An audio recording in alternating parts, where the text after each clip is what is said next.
tous, bienvenue encore sur ma chaîne YouTube.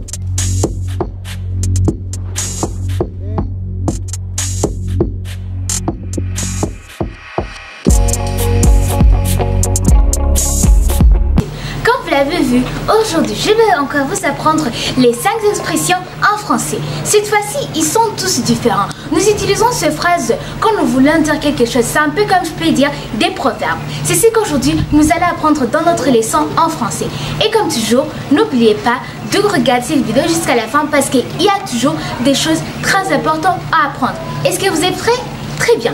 J'espère que nous pouvons commencer. Ne vous en faites pas, je vais vous expliquer dans les 3 différentes. Sans traîner, commençons notre leçon.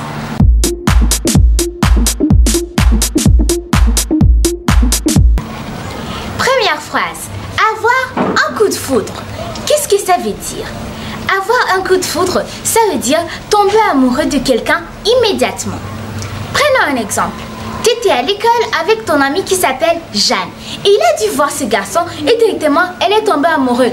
Juste, c'est la première fois qu'il vient de le voir, il vient de tomber amoureux directement. Alors c'est là-bas où tu peux dire Jeanne a eu un coup de foudre pour lui.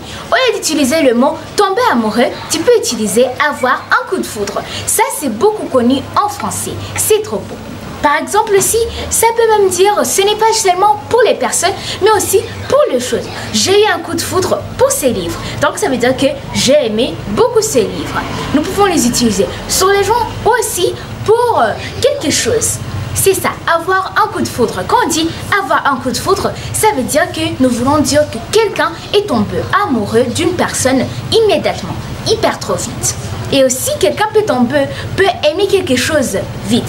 J'ai eu un coup de foudre pour ces livres. Ces livres étaient trop cool, alors directement, j'ai eu un coup de foudre pour lui ou pour elle.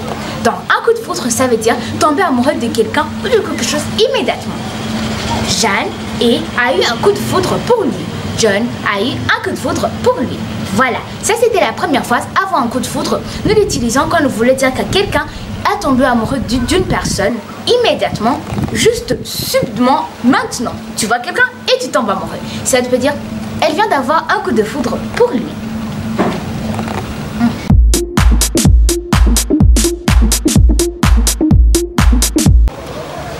Yeah. Deuxième phrase. Se jeter dans la gueule du loup. Vous voyez, cette personne qui veut se jeter, c'est comme dans la bouche d'un loup. Alors ici, eh ben, ne croyez pas que c'est te prendre et tu vas te jeter dans la bouche du loup. Eh bien, bien sûr que non. En fait, se jeter dans la gueule du loup, ça veut dire se mettre en danger. Par exemple, tu sais que tu dois arriver au travail à 7 h du matin. Et toi, les soirs, tu as dormi, prenons par exemple, à 0 h. 24 heures comme je peux le dire. Et tu sais que tu dois te réveiller très tôt pour que à 7 h du matin, tu es déjà au travail. Et puis là-bas, comme tu t'es couché très tard, tu vas aussi te réveiller très tard et tu arrives au travail comme à 9 h 30. Là-bas, c'est là où on peut dire tu t'es jeté dans la gueule du loup. On dit là que tu t'es mis en danger. Tu as fait quelque chose quand tu connais que ce n'est pas bon, mais juste tu t'es mis en danger. Prenons un exemple. Ta mère aussi t'a dit de ne pas, par exemple, utiliser beaucoup de la connexion qu'on a achetée. Et toi, tu vas dire d'accord. Et puis, tu es en train de rechercher quelque chose sur Internet. Et puis après, tu perds, comme je peux dire, tu perds comme le contrôle. Et après, tu l'utilises beaucoup. Et oups, la connexion est finie. Là-bas, on peut dire que tu t'es jeté dans la gueule du loup. Donc, tu t'es mis en danger. Tu t'es causé des problèmes. Alors, quand tu veux dire se jeter dans la gueule du loup, en fait, ça veut dire que, bien sûr, que quelqu'un s'est mis en danger. Au lieu de dire que John est en train de se mettre en danger parce qu'il a traîné au travail, tu peux dire John s'est mis dans la gueule du loup. Tu es en train de te mettre dans la gueule du loup. Tu sais, bien sûr, à l'école, on t'a donné un devoir à faire. Mais toi, bien sûr, tu vas aller à la maison et tu vas juste regarder la télévision. Et après, c'est là où ta soeur va dire que Claire s'est jetée dans la gueule du loup. Donc, elle s'est jetée dans la gueule du loup et c'est cause de problème. Demain à l'école, on va la frapper, on va faire quoi? Donc, se jeter dans la gueule du loup, ça veut dire se mettre en danger, c'est faire créer des problèmes. Tu fais quelque chose quand tu connais que ça va te créer des problèmes, mais en fait, tu laisses tomber, alors quelqu'un va dire que tu te jettes dans la gueule du loup. Elle se jette dans la gueule du loup, Ça peut même être n'importe quel pronom personnel sujet. Se jeter dans la gueule du loup, ça veut dire, bien sûr, c'est causer des problèmes.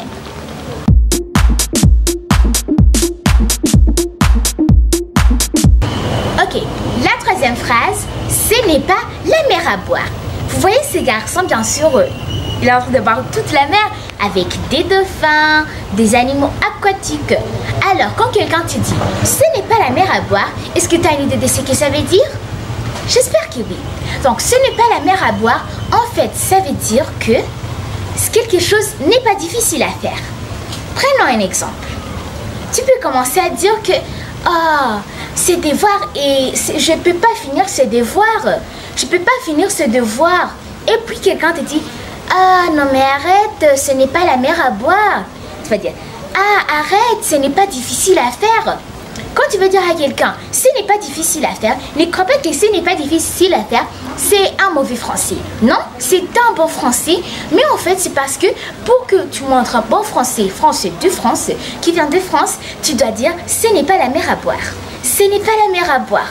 Par exemple, « ah, je ne vais jamais finir à temps de travailler. » Et puis ta mère va te dire « ah, arrête ici, ce n'est pas la mer à boire. » Ce n'est pas la mer à boire. Quand quelqu'un te dit comme ça, il faut directement savoir que quelque chose n'est pas difficile à faire. Quand quelqu'un te dit « ce n'est pas la mer à boire », il faut dire que « ah, donc cette personne va me dire que quelque chose n'est pas difficile à faire. » Tu lui dis « oh non mais tu vois, je ne vais jamais arriver à finir de torchonner. » Et après ton ami va te dire « non mais tu peux arrêter un peu clair, ce n'est pas la mer à boire quand même, ce n'est pas difficile à faire. » Donc, ce n'est pas la mer à boire, c'est que quelque chose n'est pas difficile à faire.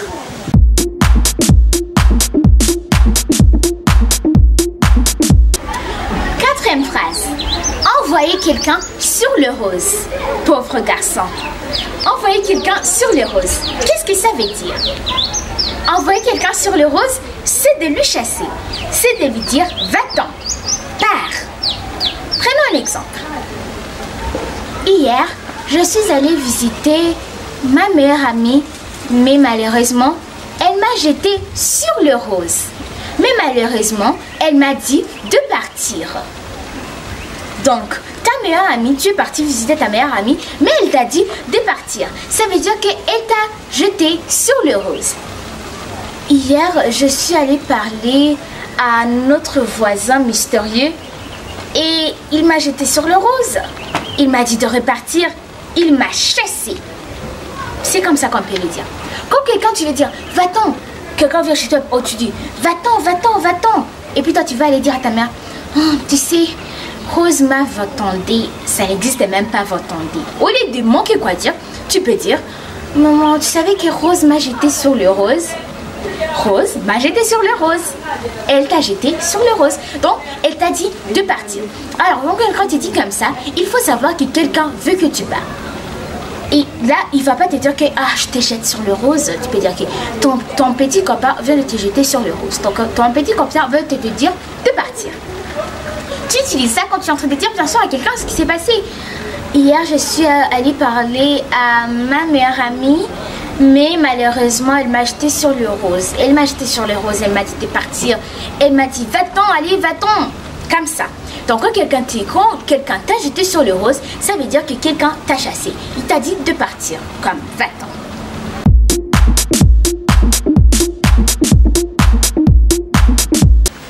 Cinquième phrase et la toute dernière qu'on va apprendre aujourd'hui. C'est noyer dans un verre d'eau. Ça veut dire quoi? C'est noyer dans un verre d'eau, je vais vous donner une petite idée. C'est un peu comme ce n'est pas la mer à boire. Donc, se noyer dans un verre d'eau, ça veut dire c'est prendre la tête par des choses qui ne sont pas difficiles. Prenons un exemple. Disons que tu dois te réveiller à 8 h du matin et tu dois aller au champ pour cultiver. Mais toi, quand même, tu es habitué à te réveiller comme disons à 10 h. Et après, toi, tu vas aller dire à ton ami, oh non, mais tu sais quoi, je vais me réveiller à 8 h. Et après, je vais aller sur le champ, aller cultiver, faire tout et faire tout. Et après, ton ami va te dire, non, mais c'est pas la mer à boire. Arrête de te noyer dans un verre d'eau. Arrête de te prendre la tête par de petites choses difficiles de rien du tout. Par exemple, tu as un test demain. Qu'est-ce que ça fait? Pourquoi vous échouez des tests? Parce que vous n'avez pas révisé. Et puis toi, tu vas aller dire à ta mère, oh tu sais, je vais échouer ça parce que j'ai pas fait ça, tu commences à t'inquiéter. Et après ta mère va dire, non mais ce n'est pas la mer à boire, arrête de te noyer dans un verre d'eau. Donc arrête de te prendre la tête par des petites choses. Ce que tu dois faire, c'est réviser et juste avoir confiance en toi-même. C'est tout. Mais d'autres choses en fait, arrête de te noyer dans un verre d'eau. Arrête de te prendre la tête par des petites choses de rien du tout. C'est ce que ça veut dire. Donc, se noyer dans un verre d'eau, un peu comme ce n'est pas la mer à boire, ça veut dire que tu te prends la tête. Donc, c'est un peu différent par... ce n'est pas la mer à boire et aussi se noyer dans un verre d'eau. Se noyer dans un verre d'eau, ça veut dire se prendre la tête par des petites choses de rien du tout, qui ne sont même pas difficiles à faire.